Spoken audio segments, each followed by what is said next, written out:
Tulang Didi dan Ayam Jantan Ajaib, cerita rakyat dari daerah Toraja, Provinsi Sulawesi Selatan. Toraja memiliki cerita rakyat yang dikenal secara turun-temurun hingga saat ini, salah satunya adalah Tulang Didi dan Ayam Jantan Ajaib. Nah, bagaimana ceritanya? Mari kita simak bersama kisah berikut ini. Ada seorang anak perempuan bernama Tulang Didi, dan pekerjaannya setiap hari adalah menenun. Dia selalu dimanjakan orang tuanya. Ayah Tulang Didi, setiap hari pekerjaannya adalah berkebun dan pergi berburu di hutan.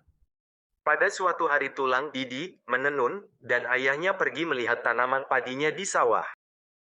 Tulang Didi sedang menenun dengan asiknya di kolong rumah, tiba-tiba datanglah anjing kesayangan ayahnya merusak dan mengotori tenunannya.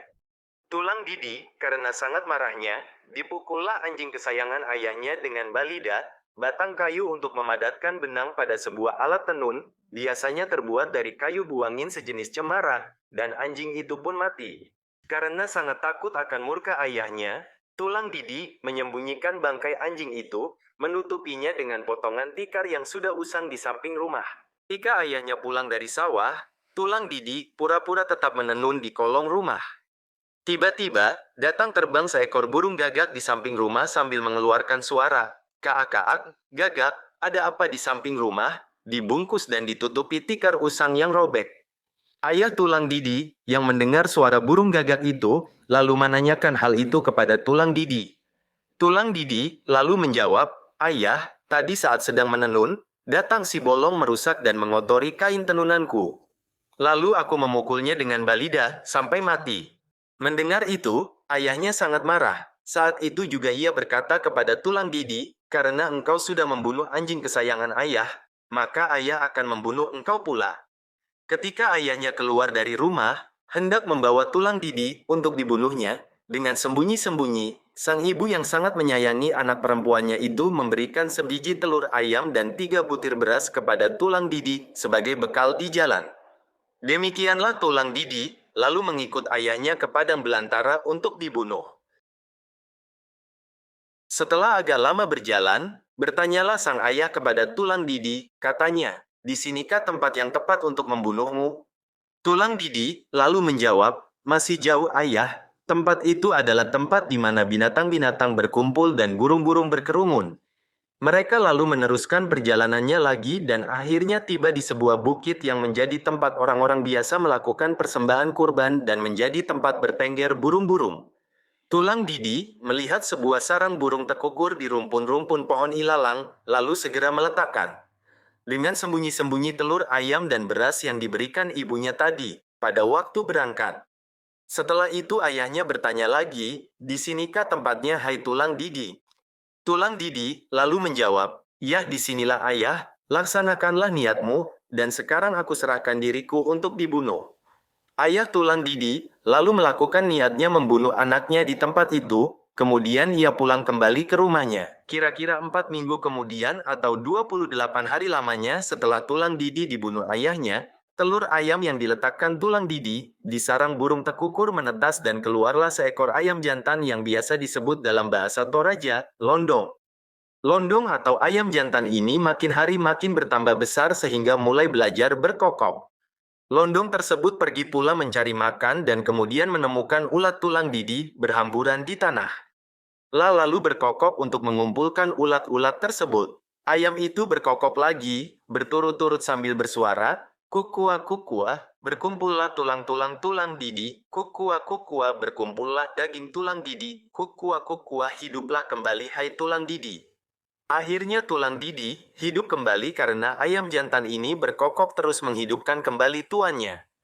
Tulang Didi, yang telah hidup kembali, setelah dapat berbicara lalu berkata kepada ayam jantannya, "Sekarang saya telah hidup kembali tetapi tidak ada pakaian dan makanan." Lalu ayam itu berkokok lagi sehingga lengkaplah segala kebutuhan bagi Tulang Didi. Setelah kebutuhan ini sudah mencukupi semuanya dan lengkap adanya, lalu Tulang Didi berkata pada ayamnya, "Sekarang kita telah kaya, hidup serba cukup tetapi tidak mempunyai rumah, tidak ada tempat untuk berkebun dan mengolah sawah."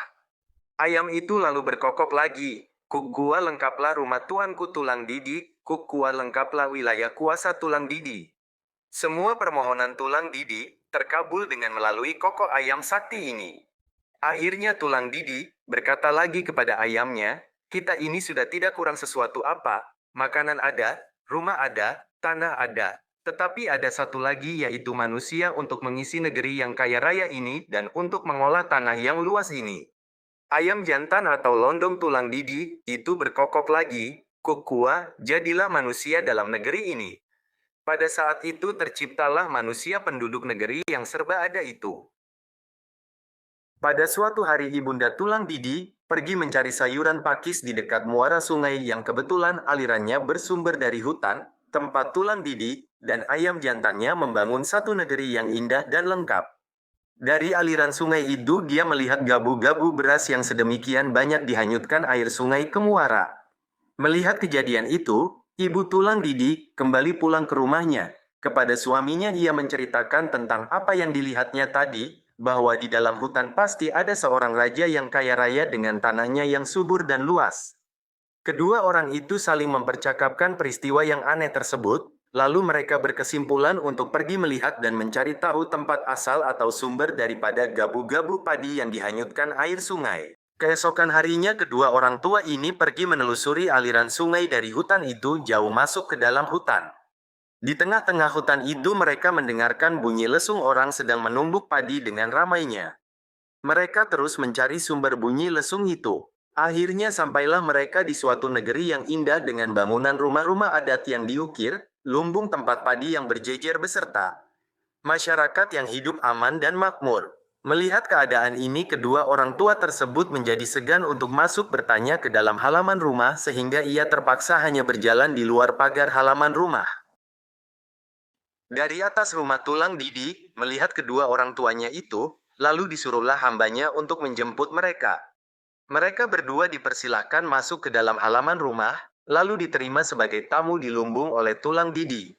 Dalam percakapan dengan mereka, Tulang Didi masih berusaha untuk menyembunyikan fakta bahwa dia adalah anak mereka, tetapi kedua orang tua itu tetap kukuh bahwa roman muka dari orang yang diajak mereka berbicara sangat mirip dengan anak mereka yakni Tulang Didi. Pada akhirnya, Tulang Didi mengaku dan berkata, akulah Tulang Didi, yang kamu bunuh di padang belantara oleh karena membunuh anjing kesayanganmu yang bernama Bolong, dan saya hidup kembali oleh karena telur ayam yang diberikan ibundaku menetaskan seekor ayam jantan.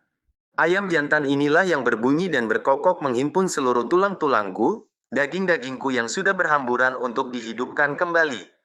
Mulai pada waktu itu mereka hidup bersama dalam negeri yang indah itu dengan bahagia, aman dan makmur sebab segala kebutuhan serba lengkap. Pada suatu hari, Tulang Didi akan mengadakan pesta pengucapan syukur.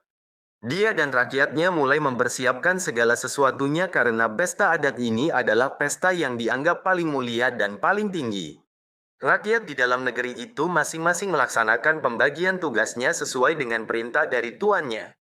Perempuan-perempuan dan gadis-gadis yang masih remaja menumbuk padi dengan alunan bunyi lesung yang sangat ramai sebagaimana lazimnya di kampung-kampung. Tiba-tiba ayam jantan kesayangan Tulang Didi ini pergi ke dekat lesung memakan beras. Lalu seorang yang bekerja di situ langsung memukulnya dengan nyiru.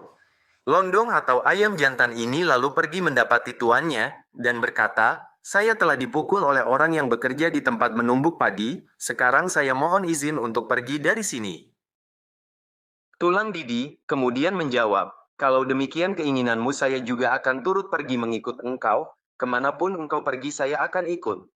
Tulang Didi dan ayam jantannya kemudian memohon izin kepada kedua orang tuanya sambil berpesan, sekarang saya dan ayam kesayanganku akan pergi, ayah dan ibu tidak perlu lagi bersusah karena semuanya telah sedia dan lengkap. Jika ayah dan ibu rindu padaku tengoklah anakmu bersama ayam kesayangannya di bulan dan sekarang izinkanlah kami berangkat. Ayam jantan itu dengan tangkasnya terbang menuju ke bulan dan Tulang Didi berpegang pada jalu atau susuk kaki ayam itu. Itulah sebabnya jika bulan purnama nampaklah bayangan seperti manusia di dalam bulan dan menurut orang Toraja itulah Tulang Didi dengan ayamnya yang sudah menjadi Dewi Bulan.